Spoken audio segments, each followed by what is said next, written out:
Hello दोस्तों, कैसे हो आप सभी। उम्मीद करता हूँ आप सभी अच्छे होंगे और आप सभी को आज हैप्पी संडे, क्योंकि आज छुट्टी के दिन आप सभी एंजॉय कर रहे हो।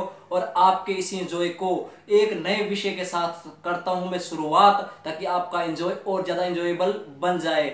आनंद लीजिए अपनी ज़िंदगी में और करते हैं हम सुप्रीम कोर्ट के एक जजमेंट की बात। जी हाँ दोस्तों, बेटियां हमेशा बेटियां होती हैं और बेटियों का हक पैतृक संपत्ति पर क्या होना चाहिए या नहीं होना चाहिए, इसी विषय को लेकर के हम आपके सामने आए हैं। सुप्रीम कोर्ट ने बहुत ही अहम फैसला दिया है बेटियों के हक के लिए। तो दोस्तों देखना ना भूलिए इस पूरे वीडियो को। इस पूरे वीडियो के अंदर मैं बताऊंगा कि सुप्रीम कोर्ट ने लेटेस्ट जजमेंट दी है इस सब्जेक्ट पर, इस विषय पर। जी हाँ दोस्तों, सुप्रीम कोर्ट ने 11 अगस्त 2020 को, यानी कि इसी मंगलवार को 11 अगस्त 2020 को एक बहुत अच्छी जजमेंट दी है।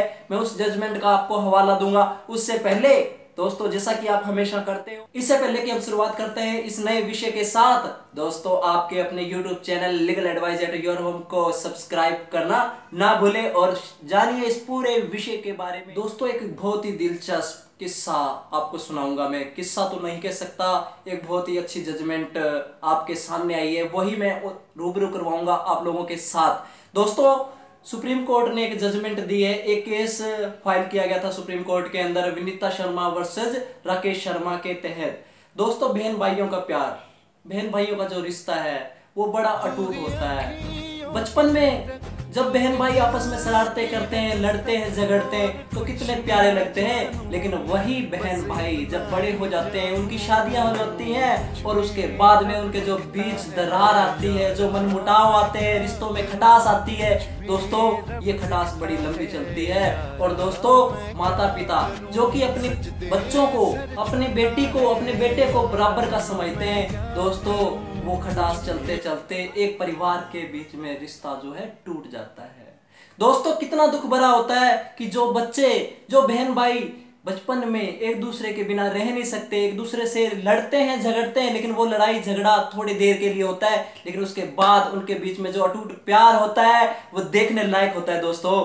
लेकिन जब बात संपत्ति के बंटवारे की आती है तो वो झगड़ा इतना बढ़ जाता है कि वही बहन भाई एक दूसरे को अपना दुश्मन समझने लगते हैं। जी हाँ दोस्तों, इसी विषय को मैं आगे बढ़ाऊंगा। दोस्तों सुप्रीम कोर्ट ने इसी पर एक बहुत अच्छी जजमेंट दी है दोस्तों कि यदि पैतृक संपत्ति पर कोई झगड़ा हो, बेटा बेटियों के बीच में कोई झगड़ा हो, बहन भाई इस पैतृक संपत्ति के लिए लड़ते झगड़ते हो, तो वैसे तो काफी जजमेंट पहले भी आ चुकी है, लेकिन दोस्तों ये लेटेस्ट जजमेंट है। इस जजमेंट में ये क्लियर कर दिया गया है कि दोस्तों बेटियों का पिता की संपत्ति पर क्या हक है, क्या बेटी के बाद उसके बच्चों का अपने नाना की संपत्ति पर हक है। दोस्तों बहुत अच्छी जजमेंट आई है। मैं हवाला देना चाहूंगा आपको, आप गूगल पर सर्च कर सकते हो विनीता शर्मा वर्सेस राकेश शर्मा केस के अंदर, जिसके अंदर सुप्रीम कोर्ट ने 11 अगस्त 2020 को एक बहुत ही दिलचस्प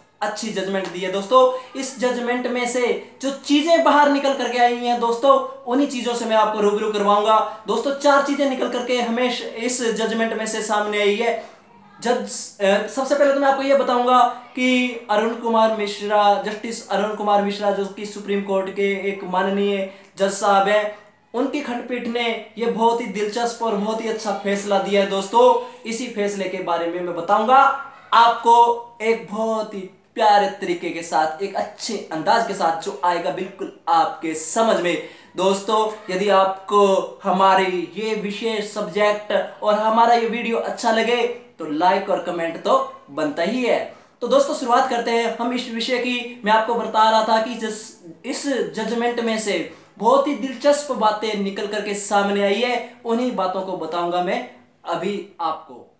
दोस्तों इस जजमेंट में से जो दिलचस्प बातें निकल करके बाहर आई है, जो कि हमारी सोसाइटी की, हमारे समाज की एक कड़वी सच्चाई भी है दोस्तों, एक कड़वा सच भी है दोस्तों। इस जजमेंट में से 4 बातें जो बाहर निकल के आई है। पहली बात कि बेटी हमेशा बेटी होती है। कितनी इमोशनल बात कही है कि बेटी हमेशा बेटी होती है। और दूसरी बात, बेटी शादी के बाद भी बेटी रहती है, लेकिन बेटा शादी के बाद बेटा नहीं रहता। कितना कड़वा सच है दोस्तों। बेटी शादी के बाद भी बेटी रहती है, लेकिन बेटा शादी के बाद बेटा नहीं रहता। तीसरी बात, क्या पिता की मृत्यु के बाद उसकी पैतृक संपत्ति पर बेटी का हक होगा या नहीं? पिता की यदि मृत्यु हो जाती है तो उसके बाद क्या बेटी अपनी अपने पिता की संपत्ति पर, पैतृक संपत्ति पर क्या हक जता सकती है या नहीं? और चौथी बात दोस्तों बड़ी दिलचस्प सामने आई है कि यदि बेटी की भी मृत्यु हो जाती है, यदि बेटी की भी मृत्यु हो जाती है तो क्या उसके बच्चे अपने नाना की संपत्ति पर अपना हक जता सकते हैं या नहीं? दोस्तों क्लियर करता हूं मैं एक एक सब्जेक्ट को, एक एक पॉइंट को बिल्कुल ही आप लोगों की भाषा में। दोस्तों पहली बात कि बेटी हमेशा बेटी रहती है। दोस्तों बहुत सही, हमारे सोसाइटी में आपने देखा होगा, हमारे समाज में देखा होगा दोस्तों, शादी के बाद बेटे कितने बदल जाते हैं। मजबूरियां होती है, मानता हूं कि बेटों की मजबूरियां होती है। शादी के बाद उनका अपना परिवार होता है, उनकी वाइफ होती है, उनके बच्चे होते हैं, उनको संभालना पड़ता है। लेकिन दोस्तों बेटियों का भी परिवार होता है, उनके भी बच्चे होते हैं। लेकिन ये जो कड़वी सच्चाई है, ये सच्चाई है कि बेटी हमेशा बेटी रहती है। दूसरी बात दोस्तों कि बेटी शादी के बाद भी बेटी रहती है, लेकिन शादी के बाद बेटा बेटा नहीं रहता। आपने देखा होगा सोसाइटी में, अपने परिवार में, अपने आस पड़ोस में, अपने इर्द गिर्द कि दोस्तों जैसे ही शादियां होती हैं बेटियां ससुराल चली जाती हैं, लेकिन माँ बाप पर जब भी मुसीबत आती है, माता पिता जब भी परेशान होते हैं, दुखी होते हैं, बीमार होते हैं, तो उन्हें पूछने के लिए सबसे पहले बेटियां ही आती हैं। दूसरी बात इसमें कि शादी के बाद आपको कहने की, बताने की आवश्यकता नहीं है कि बेटा बेटा नहीं रहता। दोस्तों बेटा बेटा नहीं रहता शादी के बाद। आपने देखा होगा कि हमारे देश के अंदर बहुत से वृद्धाश्रम खुले हुए हैं। दोस्तों अगर बेटा बेटा होता तो मुझे नहीं लगता कि वृद्धाश्रम की आवश्यकता होती या माँ बाप को वृद्धाश्रम में जाने की आवश्यकता होती। दोस्तों जो माँ बाप अपने बेटे को, अपनी बेटियों से ज्यादा लाड करते हैं, प्यार करते हैं, उनका पालन पोषण अपनी बेटियों से भी ज्यादा अच्छी तरीके से करते हैं दोस्तों, लेकिन वो बेटा जब उनकी शादी हो जाती है तो क्या बुढ़ापे में अपने माँ बाप को संभालना चाहिए या नहीं चाहिए? दोस्तों कमेंट बॉक्स में अवश्य बताना कि बेटों को शादी के बाद क्या अपने बुजुर्ग माता पिता की अच्छी तरह से देखभाल करनी चाहिए या नहीं चाहिए? क्या शादी के बाद बेटे बदलते हैं या नहीं बदलते? दोस्तों कमेंट बॉक्स में अवश्य बताना।